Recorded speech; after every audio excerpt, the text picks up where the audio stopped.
Agar shokoladni yaxshi ko'rsangiz, bu pirojnini albatta tayyorlab ko'ring. Mazasi og'zingizda qolishi aniq. Biskvit uchun hamma masalliqlarni birdaniga mikserni chashkasiga solamiz. Grammlarigacha yozib qo'yaman. Videoni tagidan topsangiz bo'ladi. Yaxshilab mikserlab, mana shunaqa holatga kelganda qolipimizga quyib, chetlarini baland, o'rtasini chuqur qilib pishirib olamiz. Kremiga morojniy krem tayyorlaymiz.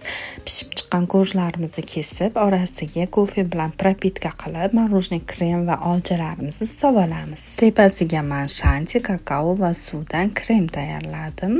Buni ham grammlarigacha opisaniyada yozib qoldiraman. Ustiga bo'lsa o'simlik yog'i va shokoladli pastani eritib, shokoladli ganash tayyorladim. Shanti kremimiz qolganlarini ustiga gul qilib chiqarib oldim. Shunaqa desertlar retseptlari qiziq bo'lsa, meni sahifamga obuna bo'lib qo'ying.